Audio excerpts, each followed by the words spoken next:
He doesn't sound like a nerd, but the computers are still scared of him. And now, it's time for Computer Talk Radio with Benjamin Rockwell. The website, computertalkradio.com, computertalkradio.com. The phone number, 888-NERD, 888. That's 888-6373-888.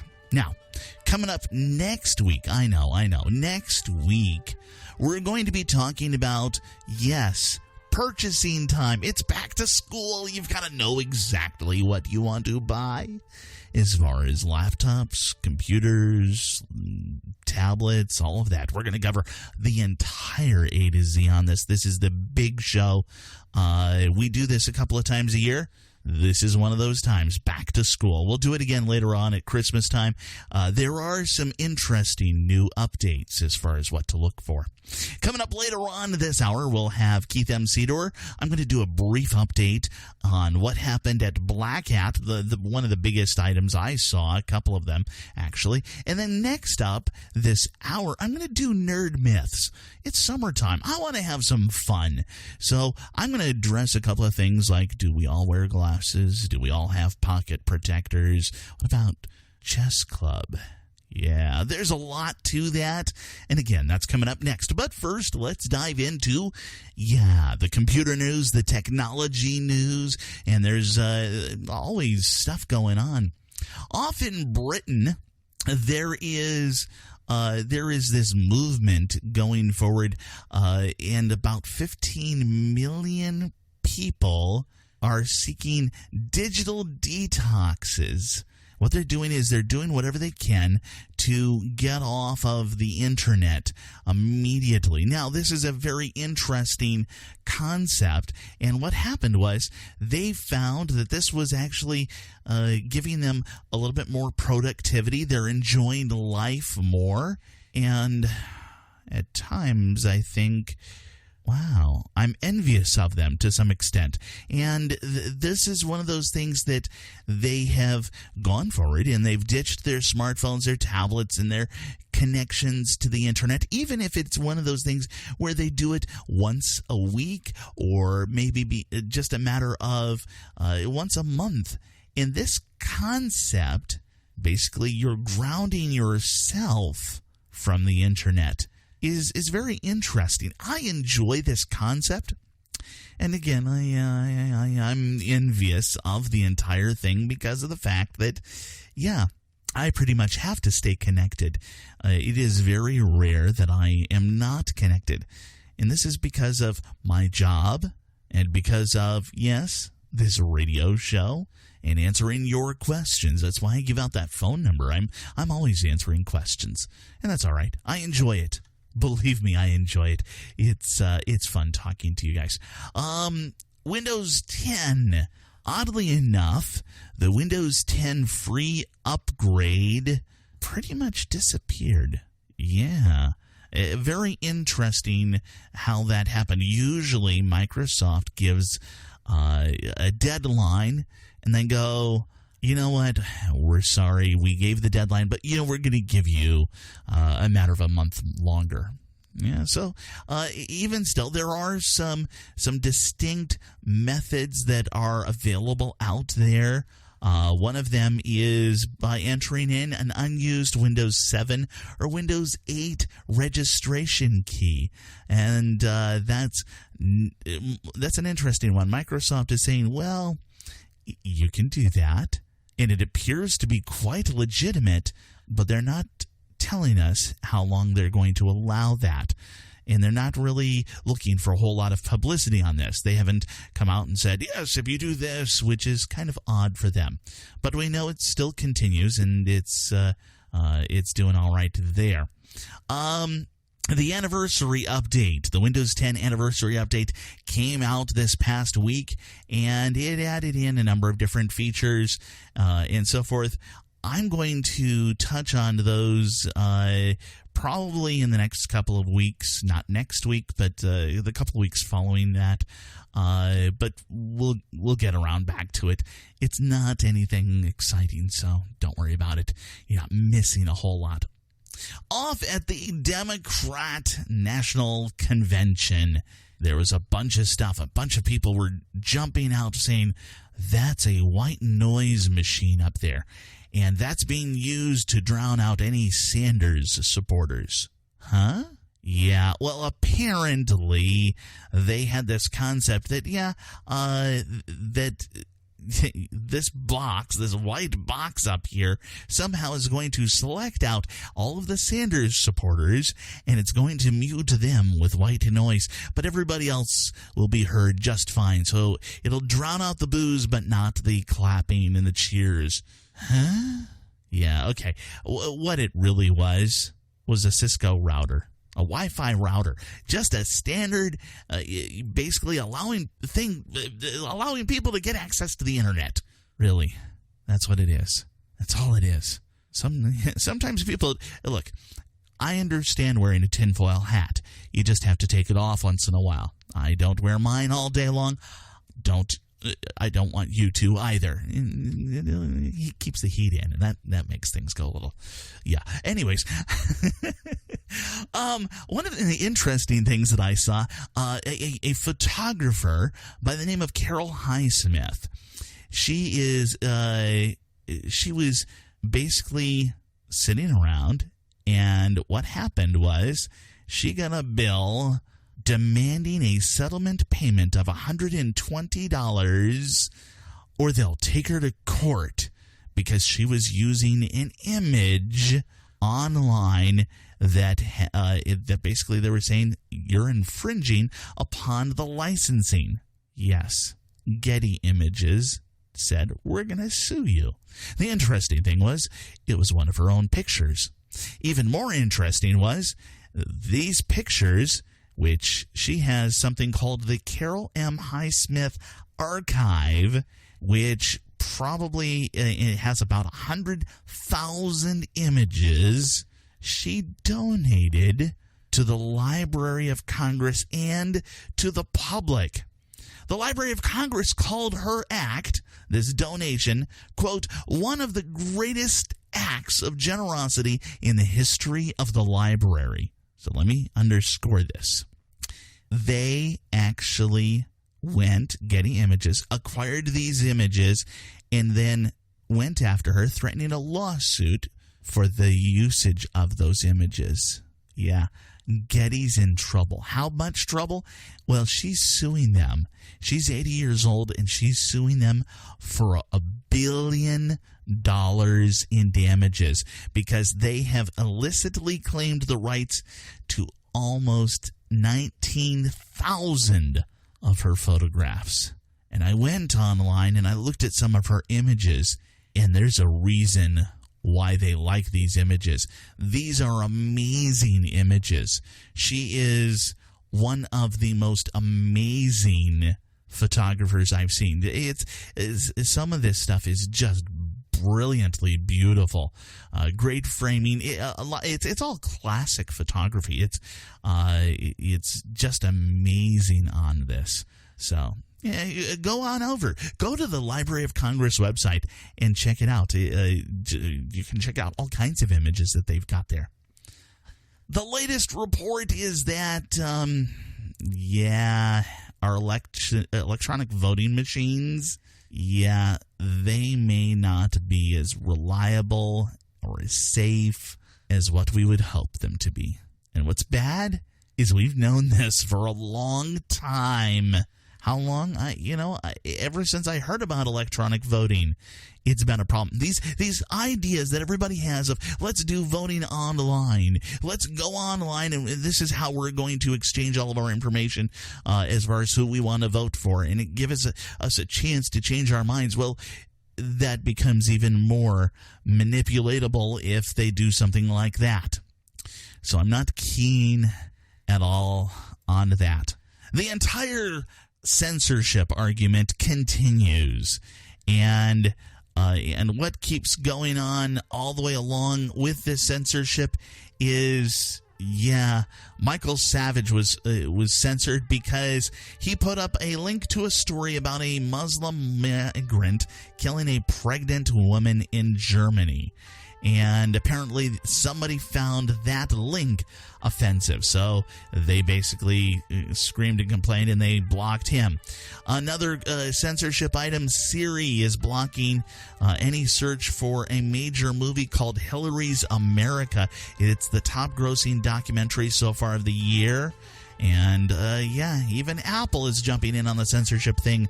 They changed a particular emoji, one of a pistol, to a water gun. And one has to wonder what is going on and how we are going to be affected in the future. Oh, well. Anyways, coming up next, I'm going to talk about nerd myths here on Computer Talk Radio. Let me tell you about The Radio Factory, an exciting new venue for talk radio. It's the internet, the wave of the present. My name is Benjamin Rockwell, and I'm the host of a syndicated radio program, Computer Talk Radio, so I know the internet is here and now. Many of the hosts at theradiofactory.com have their own podcasts or radio shows across the country, but many people like the comfort of listening to their own special radio show at a specific time and day, much like we watch live television. The internet, as you're probably aware, is a powerful tool that allows the Radio Factory to deliver unique programming with far more variety than the windbags who are simply about contriving up viewpoints to get you riled up. Additionally, you'll find that many of the programs are shorter, giving more information in less time. Stick with theradiofactory.com and see how it evolves to keep you entertained, interested, informed, and above all, intelligent. After all, the Radio Factory motto is building your intelligence one talk show at a time. theradiofactory.com.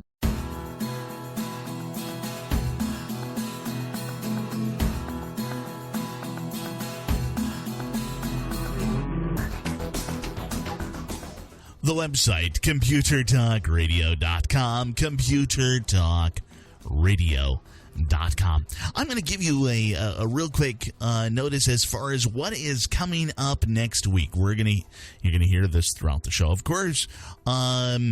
Basically, we are doing our 2016 summer purchasing guide, and that is the full length of the show. This is where we sit and we discuss everything in regards to computer purchasing. Computer purchase is a major big deal for a lot of people. There's a lot of money involved, and there's a lot of different areas to get this right or wrong.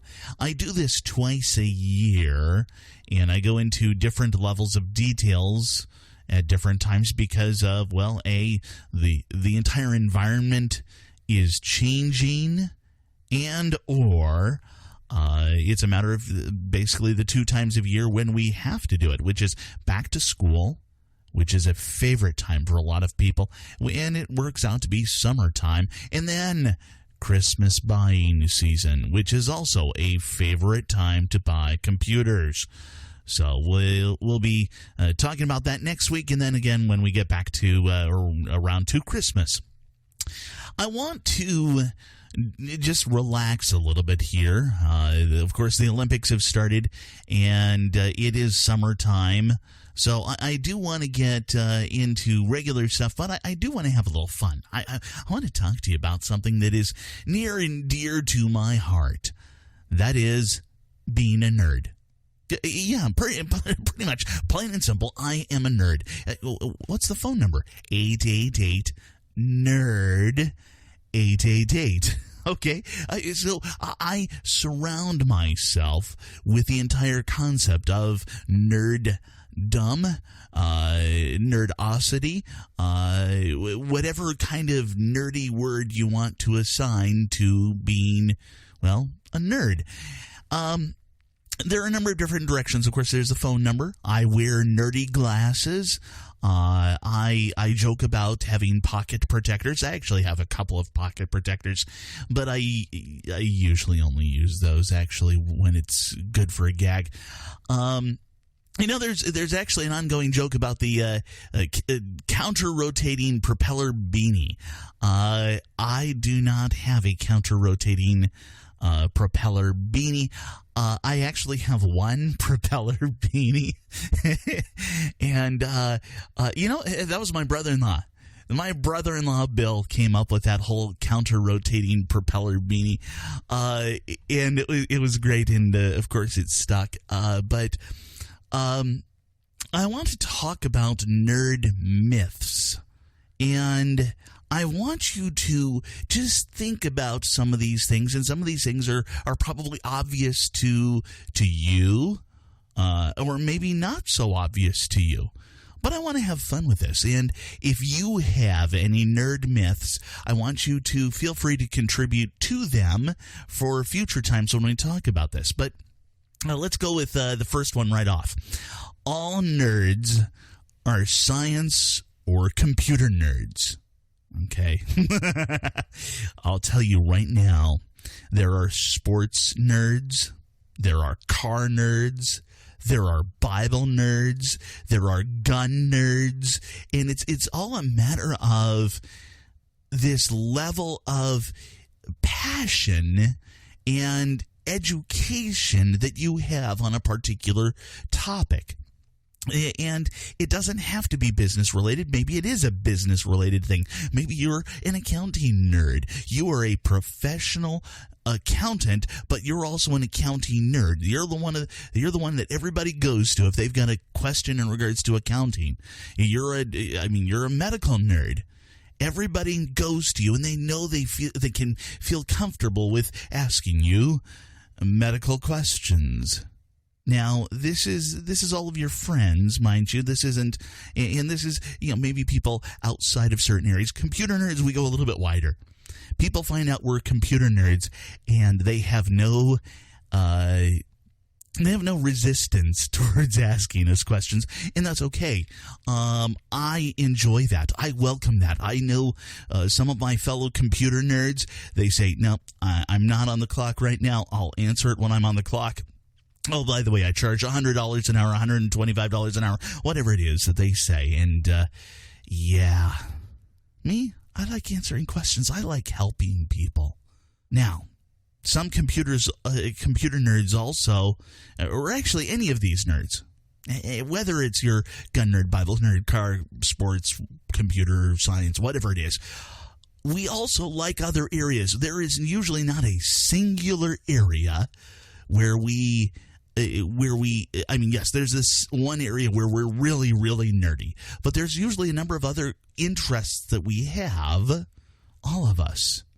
And it's one of those things where, okay, I've got multiple areas. I love to mix sound for my church.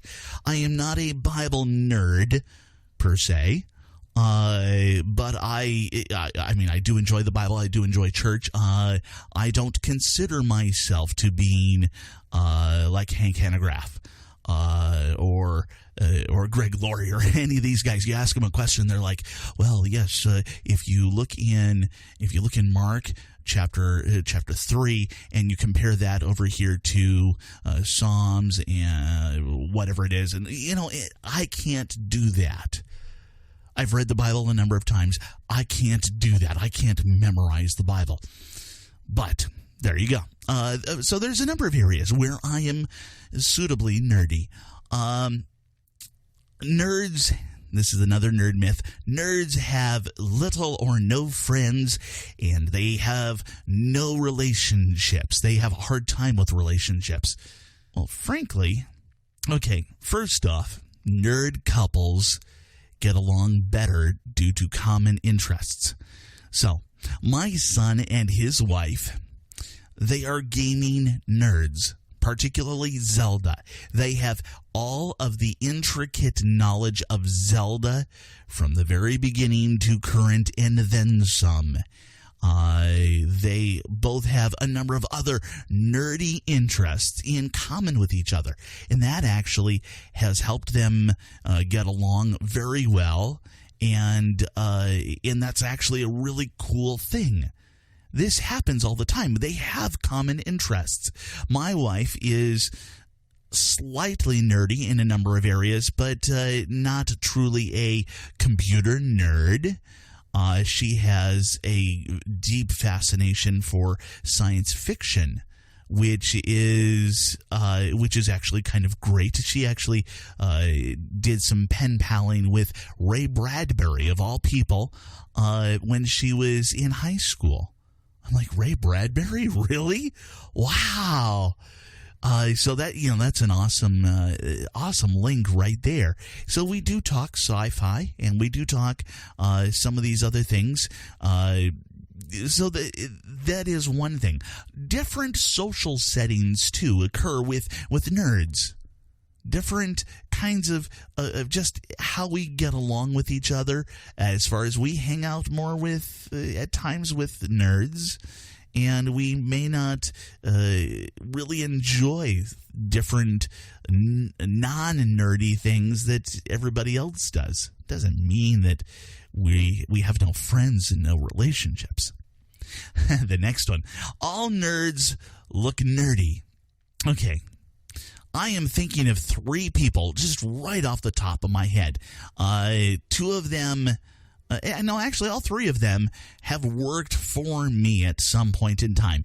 Ethan, Zach, and Jessica. Zach, for starters, he was the first one. He is, yes, he's a computer nerd. He's also a car nerd. And he is definitely quite good looking. Ethan, we would go out to lunch, and the waitresses would be slipping him their phone number and stuff like that. Jessica, let's put it this way. The first day I went out to go help her, go meet with her, I'll talk about that when I get back in just a moment here on Computer Talk Radio. I'm constantly looking for the right place to get computer hardware. It's not easy, as there are so many stores that have gone out of business, so many shady characters online, or they're simply not capable of handling diverse needs. In 1979, 2 guys got together and built a computer company that could serve your nerdy needs. Micro Center. The wide range of products at Micro Center includes even the latest of Raspberry Pi, Arduino, and other hobbyist-level computers. They also have drones. They've got them in all price categories, from toys to, oh boy. Look, you're looking for console gaming, home automation. Micro Center's got that. Hardware, software, accessories, or, whatever. It doesn't matter. From Apple to Zyxel, Micro Center has what you're looking for. 25 stores across the nation, or you can check them out online at microcenter.com. That's microcenter.com.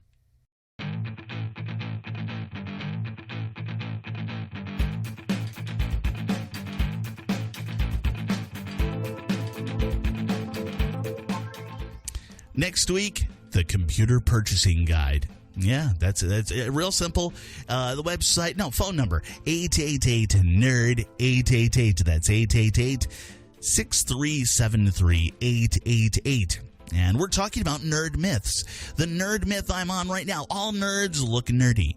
Jessica, I was on my way out to see her. We had hired her, we'd brought her on board, and we did this all over the phone because it was a remote location at the company I was working for.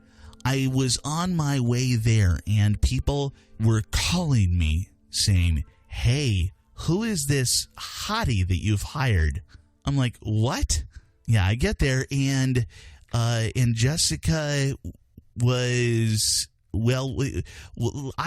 at the time, Jessica Alba was very much in the forefront of science fiction with, I can't even remember the name of the show. The Jessica we hired was a dead ringer for Jessica Alba. Just amazing. All nerds wear glasses. That's the next item. And the answer is, not all of them. As a matter of fact, I didn't start wearing glasses until I was about 40, maybe 38. And even still, I don't need glasses for most of the day. I like to have them for driving. I like that crystal clear vision, but I don't necessarily need them. Of course, there's certain persona that I have to do as a radio show host, as part of my marketing, where, yes, I do wear glasses. But I actually take them off at CES to look at anything that I'm holding in my hand. Yeah, I know I could get bifocals, but I could get bifocals basically with no prescription on the bottom, which seems silly to me. I don't know. Nerds all know how to play chess, and they were part of the chess club. No. I was not part of the chess club. I do know how to play chess. It doesn't fascinate me a whole lot. I don't know. All nerds are obvious nerds. Hey, let's go back to Ethan and Zach and Jessica. I will tell you, none of them, you could talk with them for a while and you would have no idea that they were computer nerds. All nerds like school. Well, okay, we like to learn things. I think that's really what it is. We like to discover things. We like to see what makes some of these things tick. But does that mean we like school? The answer is no, not always. Some of us do. But I was not thrilled with school until later on. All nerds have a problem with hygiene. Okay, some of them are actually crazy insane about being clean. I am actually okay.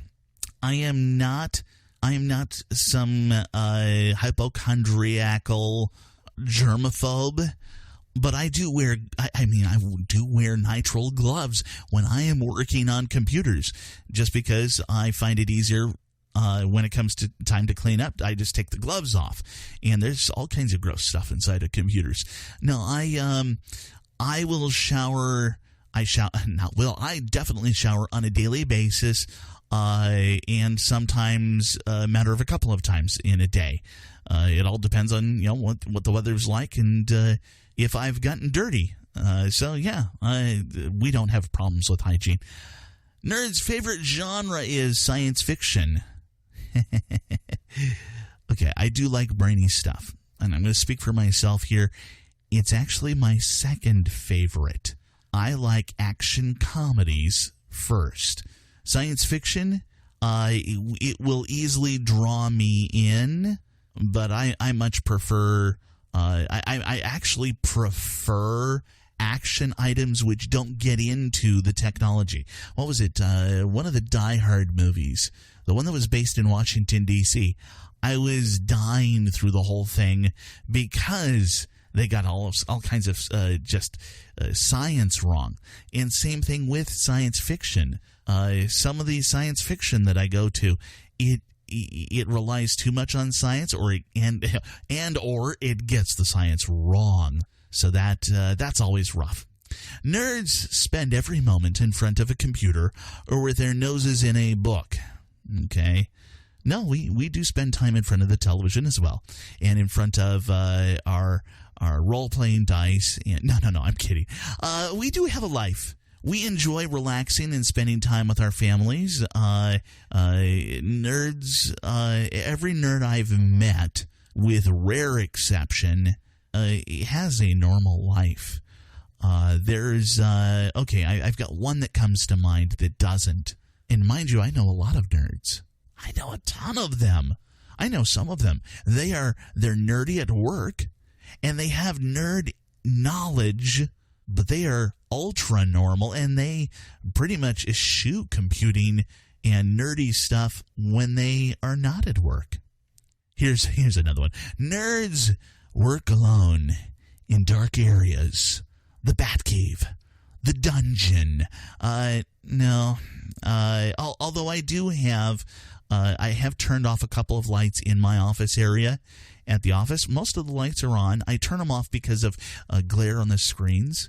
I really don't like that, especially when I'm working with photoshopping and stuff like that. And teamwork is a major big deal amongst nerds. We enjoy working in teams. And then, of course, here's this one. Nerds only work with nerds. Oh, no. Actually, I actually like to work with anybody. I love helping. Again, it's one of those things where we started off this whole commentary of nerd myths where I said, look, I enjoy helping people. I enjoy helping you. I enjoy helping. I've got somebody in mind at the office. They struggle with computers, heavily struggle with computers. But I enjoy bringing them along, slowly giving them more and more information, building up their knowledge and their skill, and that's kind of how I work. Look, nerds thrive on ideas, they thrive on new things, they thrive on discovering new people as well. And yeah, these are all myths. Send me yours. Go to computertalkradio.com and send me any of your ideas, and I'll speak to them on a future show. Keith M. Sedor joins me next here on Computer Talk Radio. Hi, this is Benjamin Rockwell. Most of us use digital cameras nowadays, but what do we do with those old pictures and slides in the back of the closet?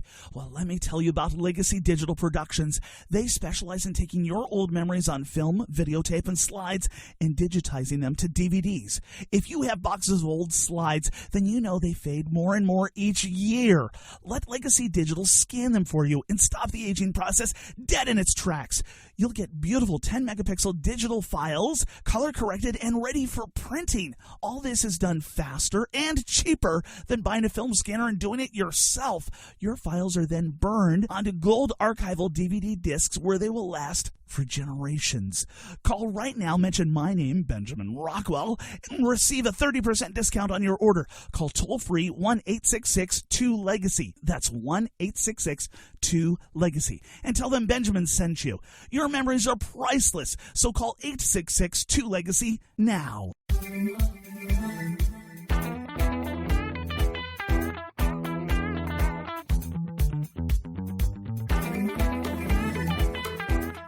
Keith M. Sedor is a Mac. Benjamin Rockwell is a PC. I think a fanboy fight is about to start. The website, computertalkradio.com, computertalkradio.com.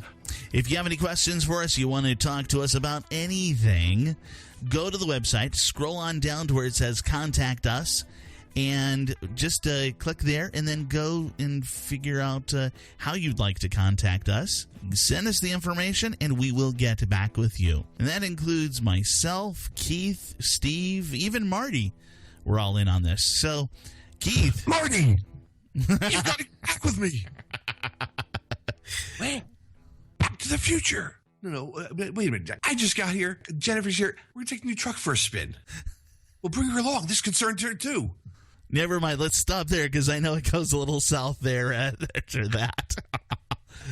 Oh, man. Okay, so one of the questions that actually I had... Okay, this is for you, Keith, because you are, of course, the Mac guru, mymacguru.com.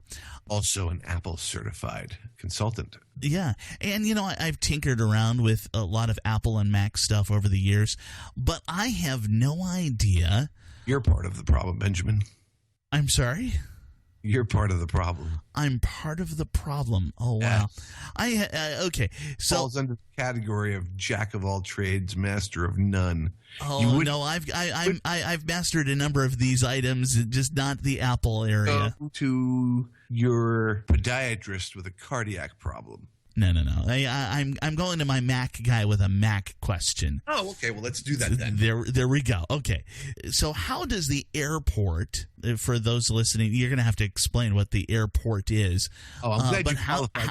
Because I was going to start talking about planes and trains baggage, and automobiles. Yes. Okay. How the white zone is for the immediate loading and unloading of passengers only, and there's no parking in the white zone. So anyways, how does the airport differ from other standard wireless routers? Well, the airport is not one router. The airport is actually Apple's family of routers, currently which there are 3 models. Okay. The standard model is the Airport Extreme. The Airport Extreme is designed to accommodate up to 50 devices at one time. The Airport Express used to be a two-prong plug-in-the-wall thing, meaning that it didn't have a cord. It literally just stuck out of the wall, kind of like a nightlight. And they changed it and it has a cord now, which I don't love, because I used to just position those all around people's houses. And basically, the Airport Express acts as a wireless signal extender. So you can extend your network in other parts of a house, small all right, office. Sure. The thing that changed between the old Airport Express that I described earlier and the current one used to only support up to 10 users at one time. The Airport Express also supports up to 50 users. So why would somebody want the Airport Extreme rather than the Airport Express? Well, it's also a wired router as well, so you have wired ports at the back. The Airport Express only has one LAN and one WAN port, whereas the Airport Extreme has 3 LAN ports and one WAN port. All right. Now, the fundamental difference between those two devices and the top-of-the-line airport device, that is called the Airport Time Capsule. We've talked about Apple's backup before with Apple's Time Machine software. Time Machine is the backup software built into every Mac. Time Capsule is the companion hardware device. If you were to look at an Airport Extreme and an Airport Time Capsule side by side, you would find them indistinguishable because they look identical. The fundamental difference is that the Airport Time Capsule actually has a hard drive built in for backup, and capacity is currently 2 to 3 terabytes. Okay. So what other kinds of additional features do they have other than the standard wireless router?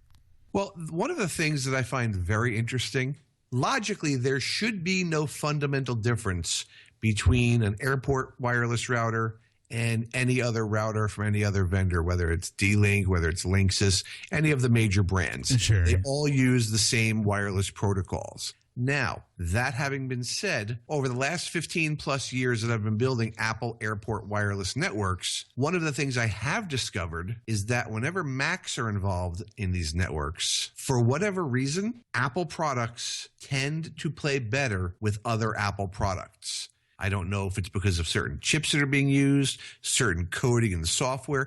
I don't know what it is empirically. I have no logical reason for it. But if you give me a Mac client and they have an airport router in their house, they have a better experience than somebody using the same computer with some third-party router. Oh, I think that kind of goes to the same thing that we see all the time with, okay, I will tell you the best luck I've had with the iPhone power cords has been specifically with the True Blue. Okay, True Blue is an IBM reference, but the true Apple power cords, the best luck. Everybody else, I've had less than thrilling experience with them. You're absolutely right. They're actually made with inferior quality, which is why they're cheaper. In fact, the little white power plugs, you'll have some of these third-party power plugs that are made to look exactly like Apple's, that have a wattage between 5 to 10 watts, depending upon the device they ship with. And these cheap little knockoffs have anywhere between 1 to 1.5, maybe 2 watts. And people wonder why the things are charging so slowly. Oh, yeah. It's one of those things where, you got to trust the guys who originally designed it to make the proper accessories for it. And not just that, but it's a matter of being penny wise and pound foolish, because you get what you pay for. There is that, too. This is Benjamin Rockwell. And I'm Keith M. Sedor. You're listening to Computer Talk Radio. And he'll be back in just a moment.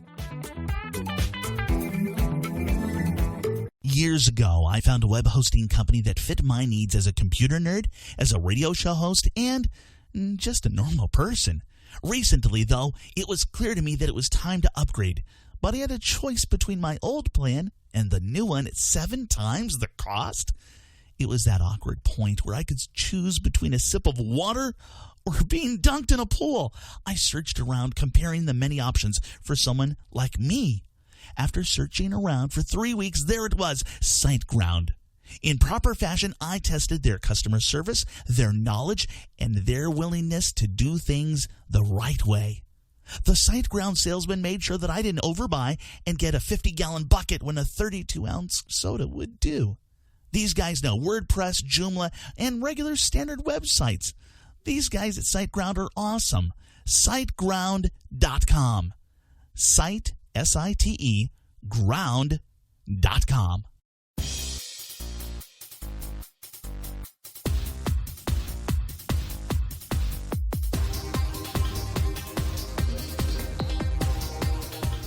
If you go back to last week's second hour, in the second hour I talked about Black Hat and DEF CON. One of the big things that came out of Black Hat, which is a security conference, it's actually the more professional of the two. The DEF CON tends to be a little bit more fun. It's all serious. It's all still hacking. It's still talking about security, but it's in a little bit of different directions that they go with. But one of the big things that really came out of Black Hat, besides somebody proving that yet again a Jeep is hackable, we talked about that last week. But the same guys actually said, not only are we going to hack the Jeep, but we're going to take it a step further. So you guys fixed it. We're going to apply the patch, but then we're going to show off that we can go even further with hacking the Jeep. Now, there is one key thing with this. You do have to have access to a particular port on the Jeep, which was what they had before, but it's only a matter of time. It's only a matter of just energy before somebody figures out a way to, well, get access to your car and then move forward with, yes, hacking your Jeep while you're driving it and creating a disaster. But the other thing that I really wanted to touch on from Black Hat, and we'll possibly touch on some more stuff about DEF CON next week. We'll see if there's anything big that comes out of that. But they are talking about the fact that Apple iPhones are just absolutely beating out everybody on the mobile security front, especially Android. All right, most of the people out there running iPhones are running the latest operating system with all of the patches and everything else that goes along with that. There's a small group that is behind by a generation and a very minuscule amount, almost immeasurable, that are lagging behind by beyond that. Android, on the other hand, people don't get updates on a regular basis. Sometimes the issue with any Android device is there's so much different hardware, so much different just potential vulnerabilities, so many different directions where people are getting their software unmonitored, unscreened from various locations. The reality is, yes, Androids, they're still around years after they were originally supposed to be. They are around lifetimes, mobile phone lifetimes, beyond their true usable life, and they never get patched. And that's a problem. That's a distinct problem because everybody's running around and, yeah, they've got obsolete hardware with obsolete patches, or obsolete operating systems, rather, and there's nothing they can do to protect themselves. This is Benjamin Rockwell. You're listening to Computer Talk Radio.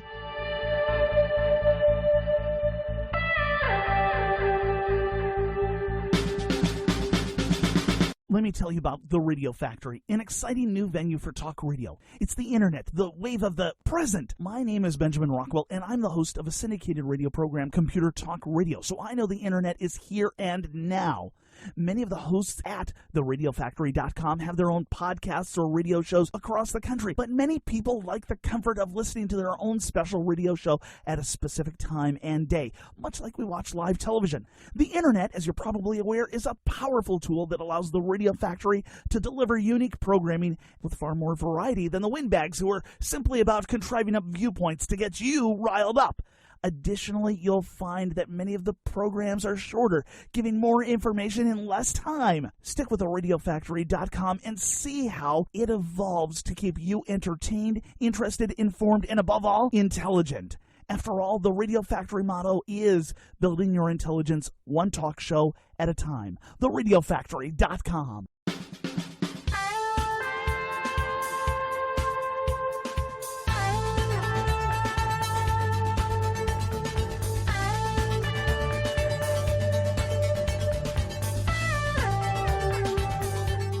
Computer not working right? Benjamin Rockwell can make sense of it for you. Guiding you on your computer quest, here is Benjamin Rockwell with Computer Talk Radio. The website, computertalkradio.com, computertalkradio.com.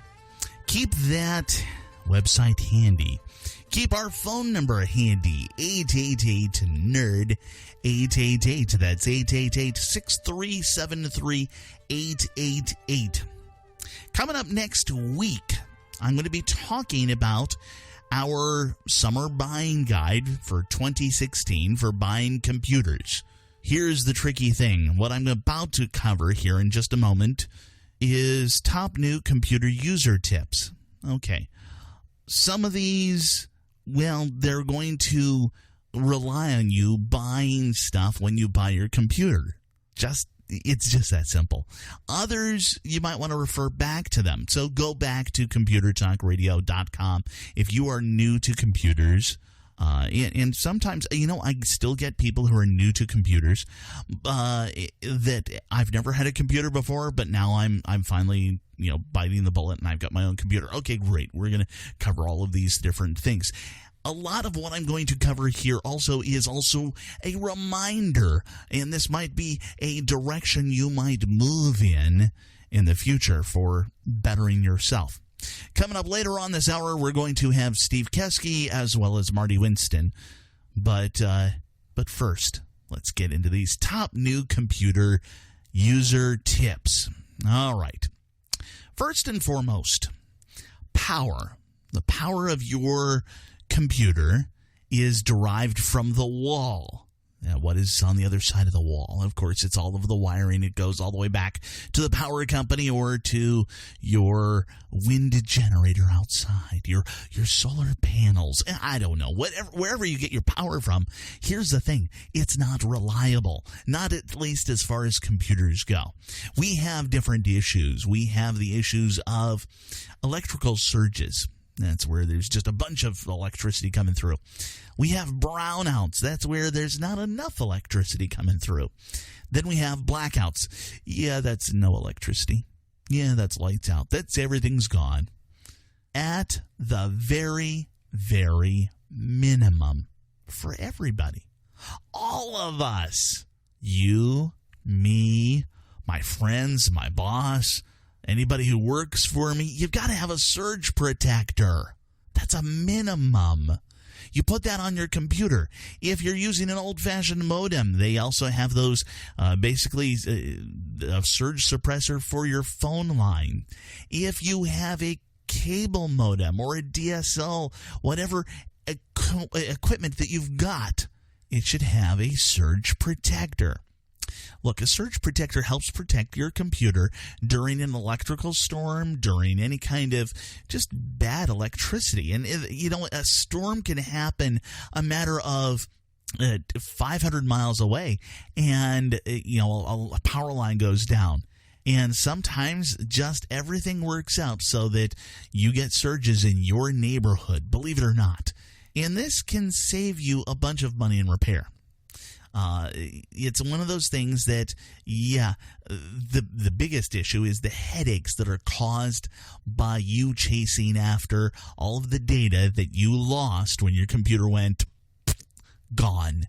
All right, so there is a better idea than a surge protector, though, and that is a UPS, or uninterruptible power supply. These are about $60-$70, somewhere in there. CyberPower is a great company. I've been introduced to them a little while back, and these guys have top-notch equipment, and I'm really liking them. We're going to be reviewing some stuff that we're getting in fairly soon from them. I'm looking forward to it because they have not disappointed me yet. And the UPS will help with more than just the surges. That'll also help out with that brownout or blackout situation. Just a little bit more power to get your computer safely shut down. All right, the next item, clean your computer regularly and keep it clean. I'm not talking about giving it a shower or a bath. I'm not even talking about anything all that complex. You basically want to make sure that you go through and you clean your computer physically just by blowing air through the fans, through all of the different areas within the computer shell itself.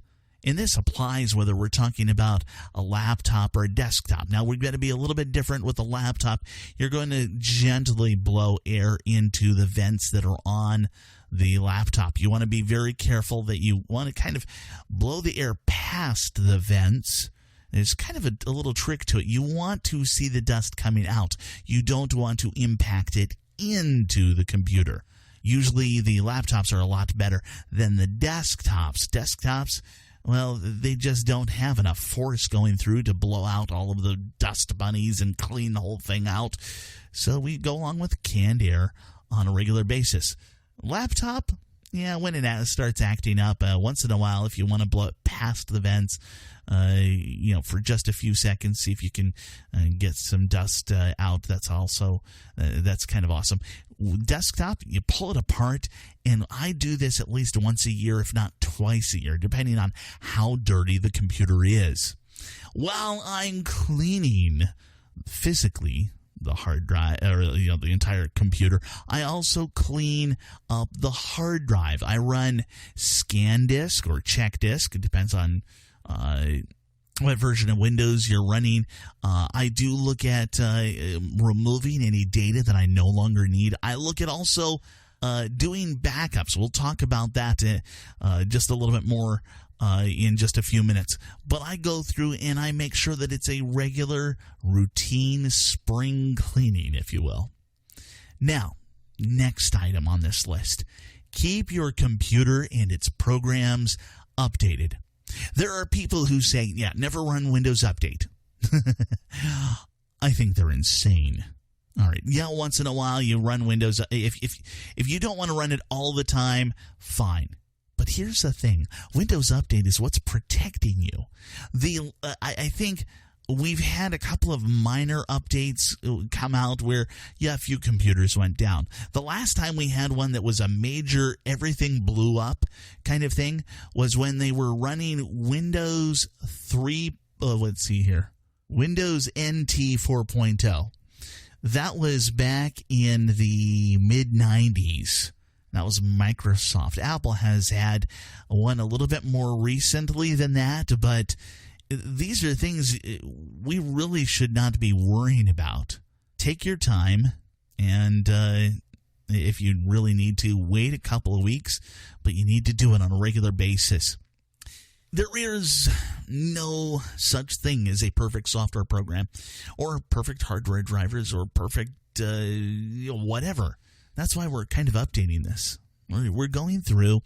I update hardware drivers at the same time as I do my annual cleaning out of the computer, semi-annually, because I want to make sure that I'm on top of it. If I'm encountering problems with video, then I will go through and I will run hardware updates and stuff like that. And this is one of those things where you want to make sure that everything is up to date. You want to make sure your browser is updated on a regular basis. Why the browser? Because it's internet facing. It doesn't take much to get some garbage in there, whether we're talking viruses or pop-ups, stuff like that. And speaking of that, you need to keep your computer safe. You need to run an anti-malware software. Whether we're talking about antivirus or malware bytes or whatever it is that you're running, it doesn't matter. Yes, Apple Actually, almost anybody can run AVG free. There's nothing wrong with running AVG free. Apple has a free one called ClamWin. Clam OS. I don't remember off the top of my head. Yeah, Keith would know. But here's the thing. We want to run an antivirus. On the Mac side, you don't have to pay for it. Windows side, you don't have to pay for it, but I suggest you do. Again, we've got kind of those differences. Apple kind of wins out on that security through obscurity.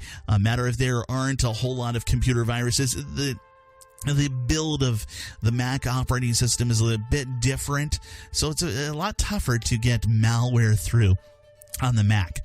Does that mean you should be afraid of Windows because you can get a virus over on Windows?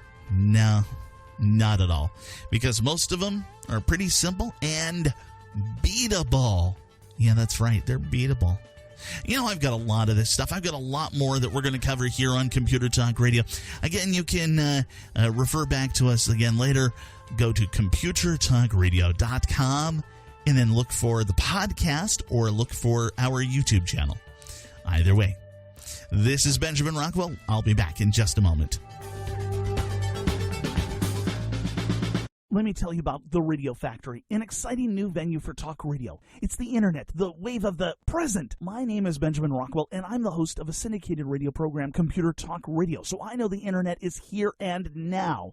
Many of the hosts at theradiofactory.com have their own podcasts or radio shows across the country, but many people like the comfort of listening to their own special radio show at a specific time and day, much like we watch live television. The internet, as you're probably aware, is a powerful tool that allows the Radio Factory to deliver unique programming with far more variety than the windbags who are simply about contriving up viewpoints to get you riled up. Additionally, you'll find that many of the programs are shorter, giving more information in less time. Stick with theradiofactory.com and see how it evolves to keep you entertained, interested, informed, and above all, intelligent. After all, the Radio Factory motto is building your intelligence one talk show at a time. theradiofactory.com.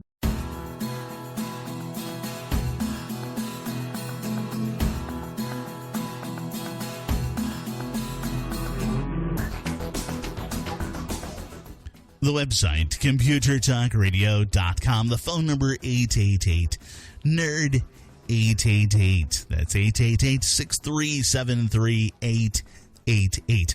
I'm going through the top new computer user tips. These are if you're a new computer user, but all the way along, there's a lot of basic things I'm covering in this that will help you out even if you're an advanced user. All right, so we need to go through some of these things over again real quick. You want to protect your computer's power. You use a UPS, battery backup. That's an ideal thing. Check out Cyber Power for that if you want. You want to clean the computer regularly, keep it clean. Utilize canned air for this. Go to Home Depot, Office Depot, Costco sells this. It's all over the place. Canned air. Run Windows Update. Run updates on all of your software programs. If you're running a Mac, a lot of updates available for the Mac on a regular basis, so do that as well. Run an antivirus software. And run a scan on a regular basis. How regular? It all depends on how much you use your computer. It doesn't have to be daily, but once in a while would be good. All right, so now let's move on to some of these other things. Read all the messages that pop up, all of the dialogue text boxes. One of the big common mistakes is people agree to all kinds of text boxes, agreements, or other prompts without reading or understanding what's going on. Now, if it starts off with end user license agreement, well, you're kind of stuck. You have no choice. You have to say yes if you want to run that software. And usually that absolves them of any kind of responsibility for that software working, period. It's unfortunate. But for everything else, you want to make sure that you read it carefully. Where is it installing it? Well, this is a pop-up that all of a sudden is showing up when I'm surfing the internet. What does this say? Oh, I should just close this down. No. Make sure that you don't click the button that says close, because sometimes that button that says close could actually be close and install our wonderful new software. Now, be careful. All right, and speaking of that, whenever you're installing a program, watch out for tricky checkboxes. A number of free programs, plugins and updates and stuff like that have checkboxes that ask if it's okay for them to install additional programs onto your computer. For instance, it used to be when you installed the Adobe Flash plugin, there was a checkbox to install, well, it was either an additional antivirus, firewall, toolbar, or some other program. As a matter of fact, this is a thing that's continuing to this day, and it's been that way for years. It's already checked. That checkbox has a check in it, and it's checked by default. So what you want to do is you want to uncheck that, but you want to also read the message carefully to see if you want to uncheck it, or sometimes they have a checkbox there that says don't install this, and all kinds of tricky stuff. And if you don't do anything, it's all crazy. They're playing mind games with us. Here's another one for you. Be familiar with free alternatives. What do I mean by free? Well, free. LibreOffice, Libre Office, is just like Microsoft Office. Libre being free. Yeah, it's not Microsoft Office. It's a free alternative open source program. It's very similar to Microsoft Office. It has a lot of that same power as Microsoft Office. It'll even open a lot of the same files that Microsoft Office will open. It's just free. So it's one of those things. Not a lot of people use it, and I don't know why. I always have it available for when I'm working on computers. Somebody says, hey, I want Microsoft Office on here. Okay. Microsoft Office is whatever it is, $300. I usually look it up. Or I can install this free version, which is almost as good as Microsoft Office, LibreOffice. A lot of people actually do use it once they hear about it. And that's the key thing. You have to hear about it. And that's why I'm telling you about it. Here's another one for you. Become familiar with and use shortcut keys. The F1 key, the function 1 key. It's right there. Almost any program, you hit F1, boom, help comes up right away. And you then can type in a question. You have to leave off. You don't really treat it as a question. It's change fonts. All right, there we go. And you hit enter, and it'll tell you how to change fonts. Stuff like that. Control-C, Control-V. I use those very regularly. That's cut and paste. You highlight something, Control-C, that's cut. And then you place the icon wherever you want it to go, Control-V. There's tons of these shortcuts. I could spend a very boring entire show talking about shortcuts and all of the different ones that are available out there. I'm not going to bore you to death like that. And take advantage of the mouse buttons and wheels, though. All right, so we're so used to the, I call it the inside button. Typically, for most people, that's the one where your pointer finger rests. That is typically, for like 98% of you out there, that is going to be the mouse button that is on the left. A few people do a left-handed mouse, but that's okay. Most computer users start off just using that button. I will tell you, I'm holding a mouse in my hand right now. So we've got the outside button. That's where your middle finger typically rests, or perhaps your ring finger if you have a 3-button mouse. Or like in my case, this is a wheel mouse. So I have my index finger on the standard inside button, the main button. The outside button, ring finger, middle finger, sitting on the wheel, which also, if you press down, has a click to it, so I can open up things there. And this particular mouse has another couple of keys as well. There's one, if I press down with my thumb, I usually set that to minimize applications. If I press up, there's a couple of different buttons on the side, and I lift my thumb up and I can hit the top button or the bottom button, and I've got different functions for that. And same thing with that wheel. I can rock that forwards or backwards, technically left or right, and it will do different things by doing that. So that's there's a lot to that. Research all the power that your mouse might have. Use the included help files, and this is, I mentioned that earlier, hit F1. That function key is something that you should be relying on a regular basis. Everything right there for how you can use the program. You can go to the internet. You can jump out on the internet, and there's so many people that will answer questions, including myself. All you have to do is just go through that kind of stuff. Lastly, the most important thing here, and that is a matter of backing up all of your data. Yes, back it up on a regular basis. Your computer, your hard drive, can fail at any time. And does it do it when it's convenient? Not a chance.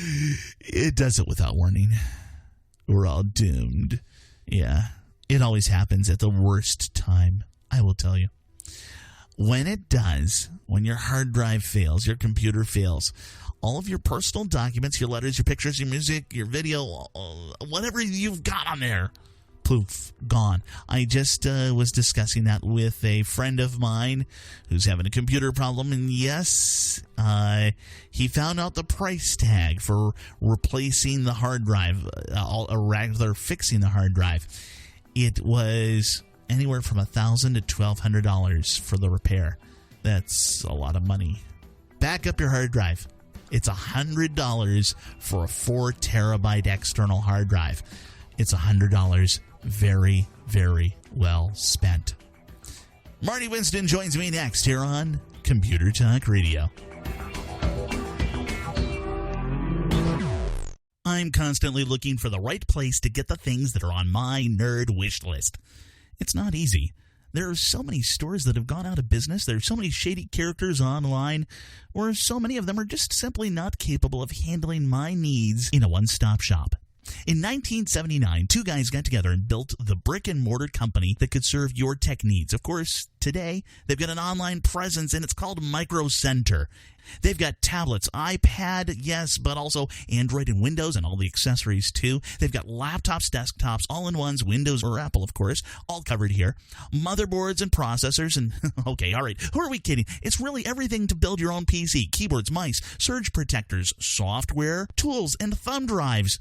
Enough. Look, from Apple to Zyxel, Micro Center has what you're looking for. 25 stores across the nation, or you can check them out online at microcenter.com. That's microcenter.com.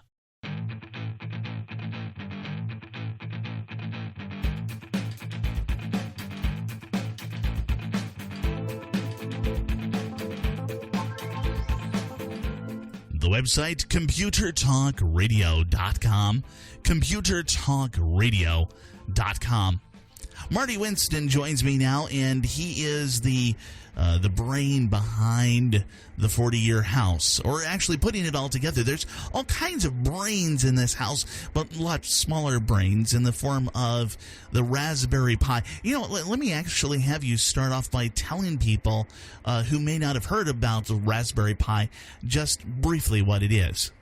Raspberry Pi is a fairly naked computer about the size of a deck of cards that in its current, most recent edition, the Raspberry Pi Model 3B, has Wi-Fi, wired Ethernet, Bluetooth, and many other things, a fast processor, a lot of memory, USB ports, and it's programmable.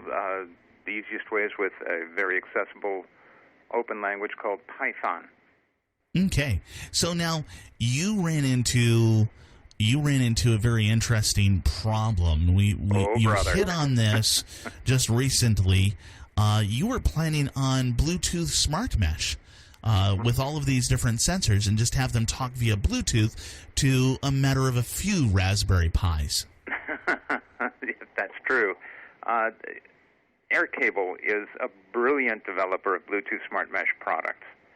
And they were working with me on the design of the cap, the ceiling awareness panel that I'll get into what it does in a minute. But among other things, it's taking 64 temperature measurements on an 8x8 array grid in the room, which is important to a lot of the automation.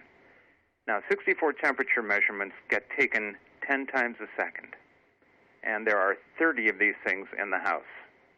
And when I went over the numbers with Jürgen at Aircable, he said, wait a minute. I said, oh, no. He said, you see, Bluetooth Smart Mesh is a low-power radio protocol. Mm-hmm. And because of that, it's fine for things that have not a lot of bandwidth, not a lot of data, and don't necessarily have to be successful at communicating in their first attempt. They'll keep retrying until it comes across.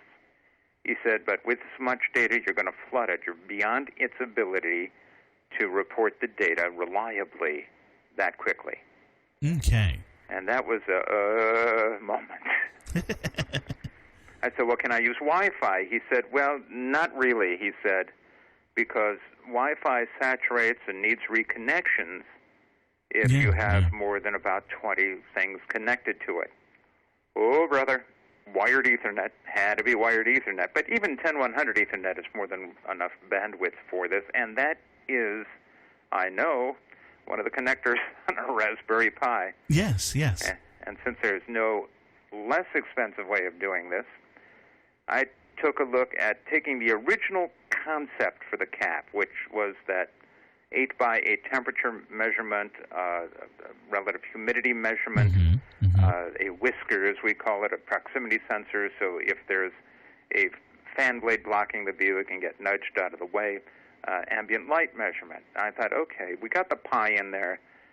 Can we make it do something else? So we did a segment, you and I hope all your listeners caught it, on making an alternative to the doorbell happen. That's a small card, smaller than a business card, with an amplifier on it and a speaker the size of a mint. That goes in the box. A relay goes in the box to control any adjacent ceiling fan. And all this stuff should fit in, worst case, a 3-gang standard electrical box, which means I can put it on the ceiling with a modestly altered blank faceplate, and it won't look intrusive. Okay. So that's where we went with the idea of Raspberry Pi, but 30 of them. So 30 of them. Yeah. That's just mind-blowing. That's, there are people who are putting together some interesting things with those Raspberry Pis. Sort of not truly a supercomputer, but that kind of just combining all of the different little processors together to provide far more power than what you would have with just a small little system.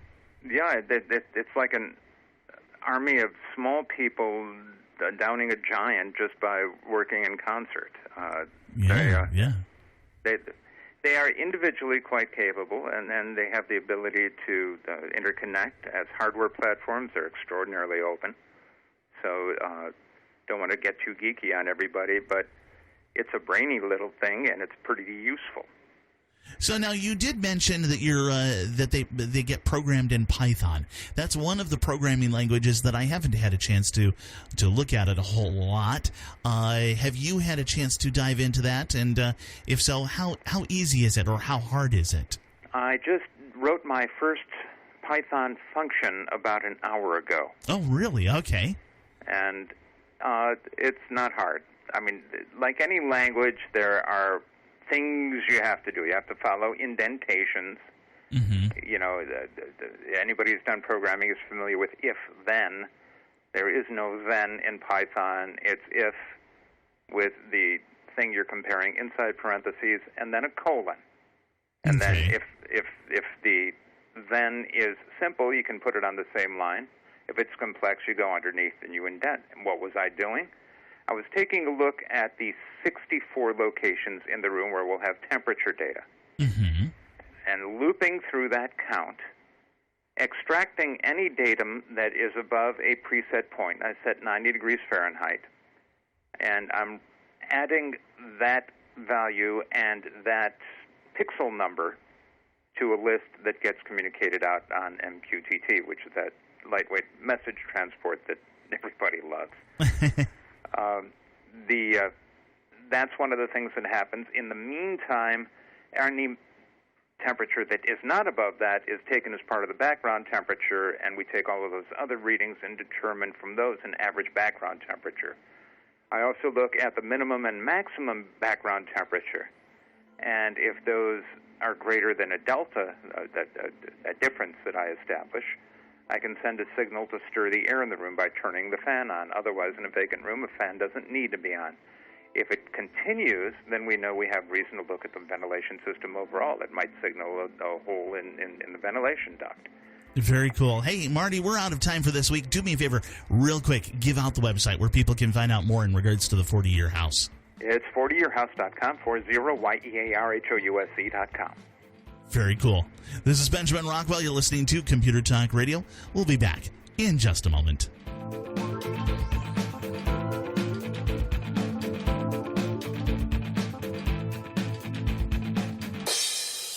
Hey guys, this is Benny Rockwell. Most of us use video cameras nowadays, but what about those old movie films in the back of your closet? Well, let me tell you about Legacy Digital Productions. They specialize in taking your old memories on film, videotape, and slides and digitizing them to DVDs.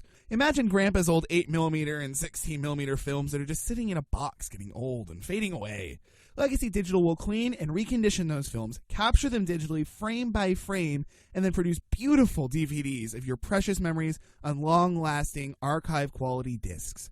They don't use a projector, and your films can't be damaged in the process, the best available for families like yours. The final results are gorgeous. What better way to preserve those precious memories for future generations? Call right now, mention my name, Benny Rockwell, and receive a 30% discount on your order. Call toll-free 1-866-2-LEGACY. That's 1-866-2-LEGACY. 1-866-253-4229. And tell them Benny sent you. Your memories are priceless. So call 866-2-LEGACY now.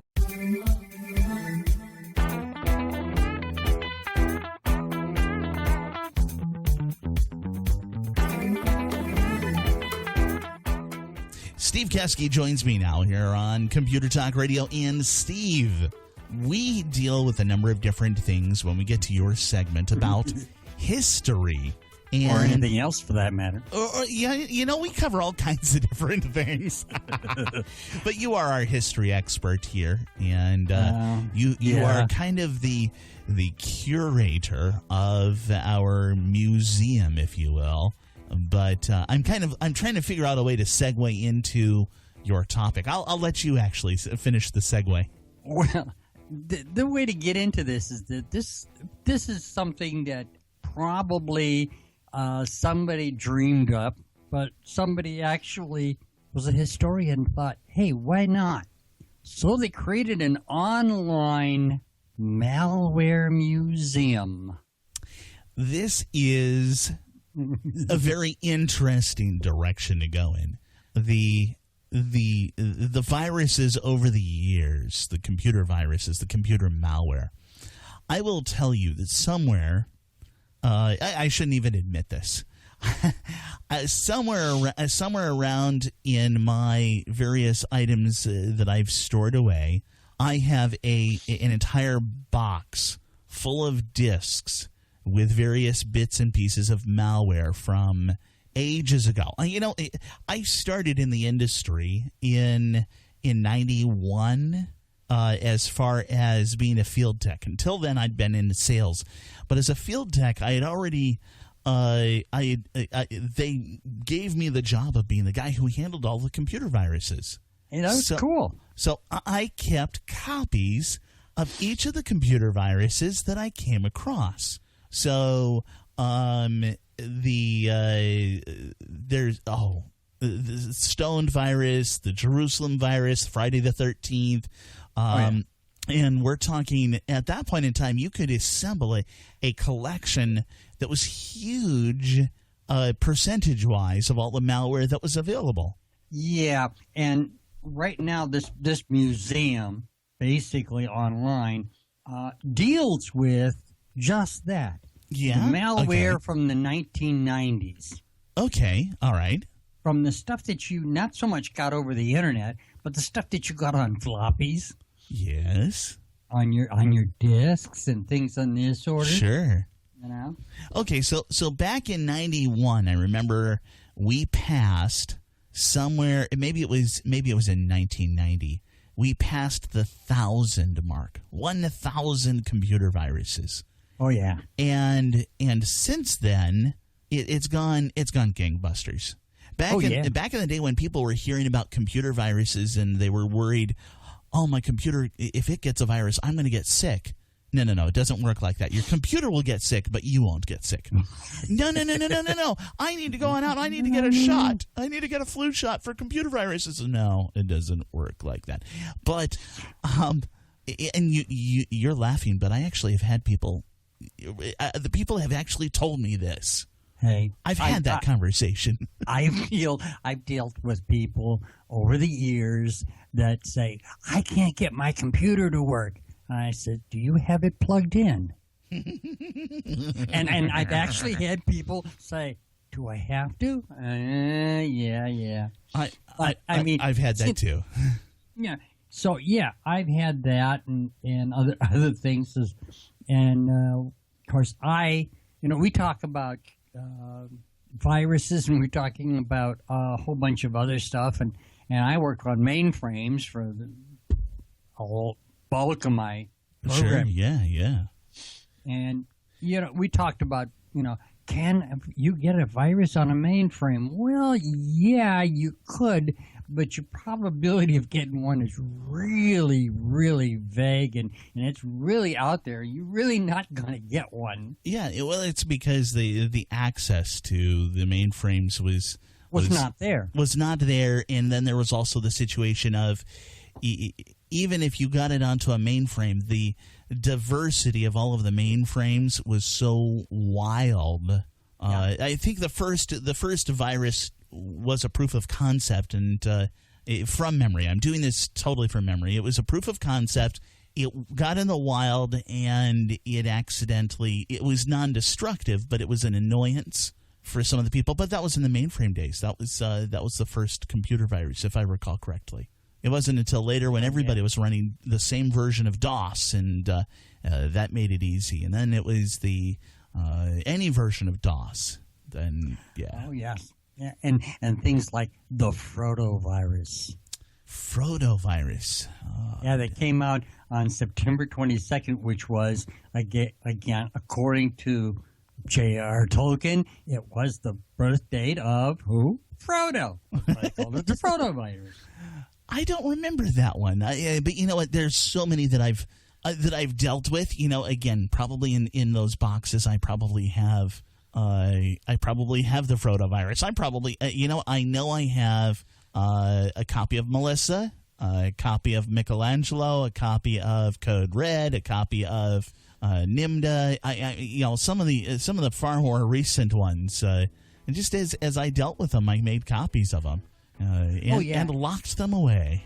And like the author and the historian that does this article, but also has the Malware Museum, he's saying that around the year 2000, most of those old-style hackers that created these viruses and everything else realized that, hey guys, we can make money creating software that'll fight against all of these viruses that we've been creating.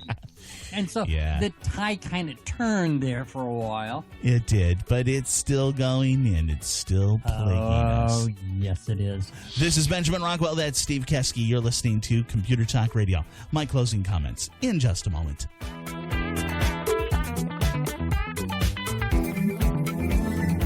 Years ago, I found a web hosting company that fit my needs as a computer nerd, as a radio show host, and, well, a normal person. Recently, though, it became clear to me that it was time to upgrade.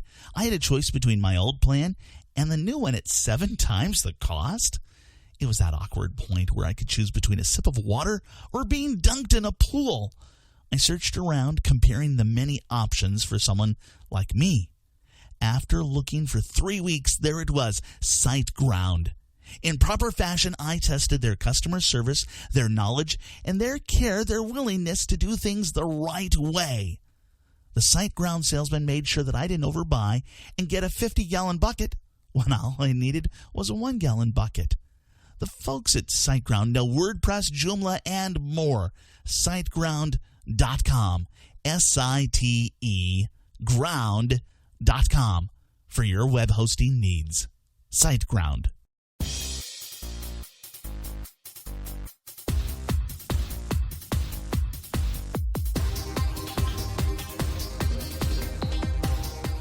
There is a movie coming out.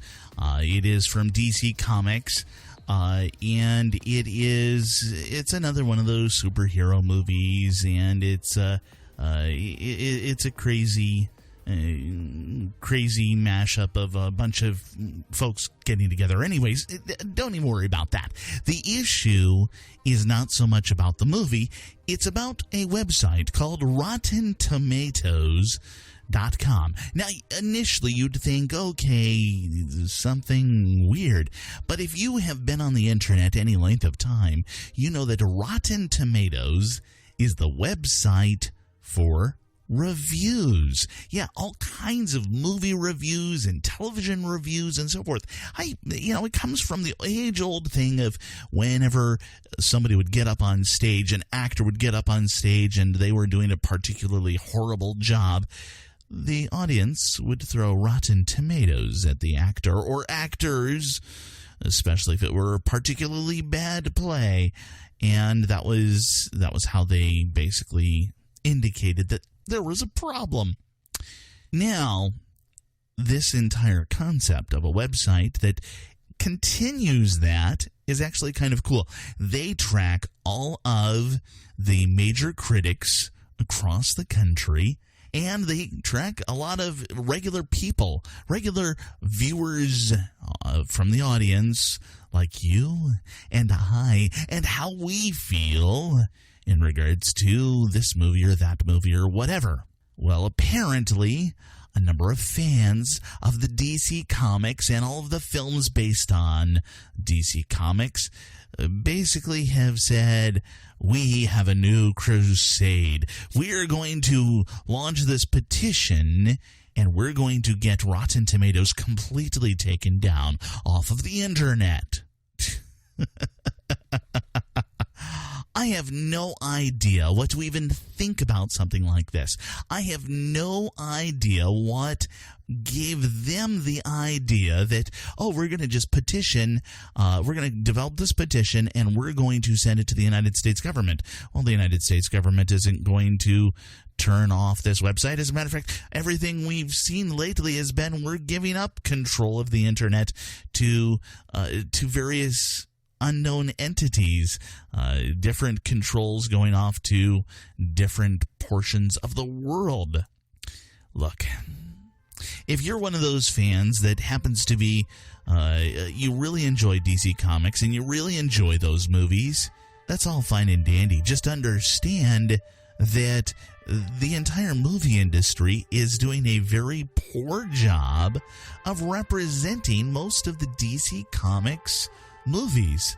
There are some good directors out there, and there's some bad directors out there. There happens to be a lot of money behind Marvel.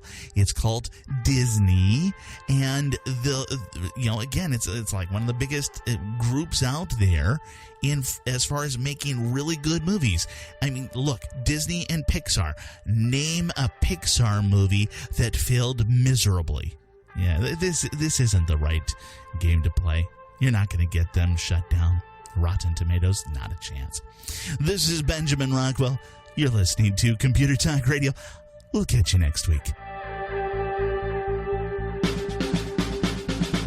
Let me tell you about the Radio Factory, an exciting new venue for talk radio. It's the internet, the wave of the present. My name is Benjamin Rockwell, and I'm the host of a syndicated radio program, Computer Talk Radio. So I know the internet is here and now. Many of the hosts at theradiofactory.com have their own podcasts or radio shows across the country, but many people like the comfort of listening to their own special radio show at a specific time and day, much like we watch live television. The internet, as you're probably aware, is a powerful tool that allows the Radio Factory to deliver unique programming with far more variety than the windbags who are simply about contriving up viewpoints to get you riled up. Additionally, you'll find that many of the programs are shorter, giving more information in less time. Stick with theradiofactory.com and see how it evolves to keep you entertained, interested, informed, and above all, intelligent. After all, the Radio Factory motto is building your intelligence one talk show at a time.